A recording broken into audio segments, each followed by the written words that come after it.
안녕하세요. 리치걸스의 막둥이 소연입니다. 오늘은 정말 최근에 핫했던 SK그룹의 이슈들을 낱낱이 정리해드리도록 하겠습니다. SK하이닉스가 주식시장에서 강세를 보이면서 20만 닉스를 넘어섰습니다. 주요 고객사인 엔비디아의 주가 상승세가 호재로 작용해서라고 분석할 수 있겠는데요. 엔비디아는 시가총액 3조 1천억 달러까지 불어나면서 애플을 제치고 2위에 등극했습니다.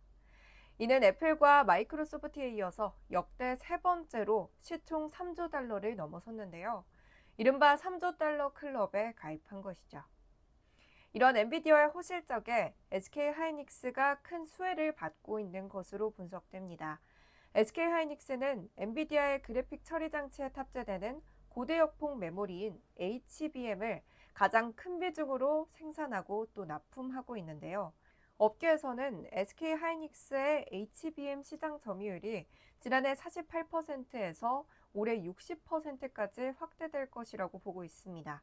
SK하이닉스는 4세대 HBM3를 엔비디아에 사실상 독점 납품하고 있고요. 또 지난 3월에는 5세대 HBM인 HBM3E 양산을 성공한 바 있습니다. 뿐만 아니라 SK스퀘어의 주가도 주식시장에서 역대 최고가를 기록했는데요.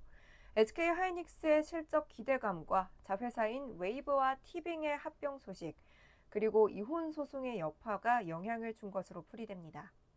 티빙의 최대 주주인 CJ E&M과 웨이브의 최대 주주인 SK스퀘어 간 합병 기대감이 반영된 것이라고 해석되는데요. 업계에 따르면 CJ E&M과 SK스퀘어는 이미 합의를 마쳤다고 합니다. 각 사에서 2에서 4대 주주로 있는 복수의 전략적 투자자와 재무적 투자자가 합병 비율이나 법인 가치 등 세부 사항을 최종적으로 조율하는 과정을 진행하고 있다고 하는데요. 두 플랫폼의 합병이 완료되면 국내 최대 규모의 OTT로 자리매김할 전망입니다. 시장 조사업체 모바일 인덱스에 따르면 지난 4월 티빙의 월 활성 이용자 수는 706만 명, 웨이브는 408만 명으로 중복 가입자를 제외하면 합병 기업의 이용자 수는 대략 800만 명에서 900만 명 수준인데요. 두 플랫폼의 합병으로 넷플릭스에 견줄 만한 월 활송 사용자를 확보할 것이라는 관측도 나오고 있습니다. 네, 이와 함께 굉장히 요즘 핫한 이슈로 떠오르고 있는 세계 이혼 소송 여파 때문인데요. 최태원 SK그룹 회장과 노소영 아트센터 나비관장의 세계 이혼 소송 여파로 향후 SK와 SK스퀘어가 합병될 것이라는 전망에 주가도 영향을 미쳤는데요. 지난달 서울고법 가사 2부는 원고, 즉 최 회장이 피고인 노 관장에게 위자료 20억 원, 재산 분할로 1조 3,808억 원을 지급하라고 판결 내렸습니다. 이는 지난해 12월 1심이 인정한 위자료 1억 원과 재산 분할 665억 원에서 대폭 늘어난 금액인데요.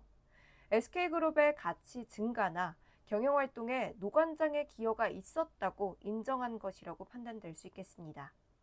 또 위자료 20억 원과 관련해서 최 회장이 동거인인 김희영 TNC 이사장에게는 상당한 돈을 지원해서 재단을 설립해줬지만 노 관장에게는 퇴거를 요구하는 소송을 제기하면서 관장이 상당한 정신적 고통을 받았을 것이라고 재판부는 말했는데요.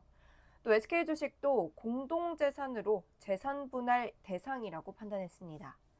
최 회장의 SK 보유 주식을 특유재산으로 인정해서 분할 대상에서 제외했던 1심과 달리 2심에서는 SK 주식도 재산 분할 대상으로 인정한 건데요. 주식이 재산 분할이 될 경우에는 최 회장이 보유한 SK 지분율인 17.73%가 희석될 수가 있습니다. 이와 함께 SK 경영권을 두고 지분 분쟁이 발생할 수도 있어서 지분 확보 경쟁에 따라 매수세가 유입될 수도 있다고 볼 수 있겠죠. 이를 두고 업계에선 최 회장이 SK하이닉스 배당 확대에 따른 혜택을 입으려면 SK와 SK스퀘어를 합병해야 한다는 분석도 나오고 있습니다. 기관 투자자들은 SK 주식을 사들이고 있는 것으로 나타났는데요. 통상 경영권 분쟁은 주가의 호재로 작용합니다. 경영권을 지키려는 세력과 또 빼앗으려는 세력 모두 공격적으로 매수에 뛰어들면서 주가가 오르는 경우가 많기 때문인데요.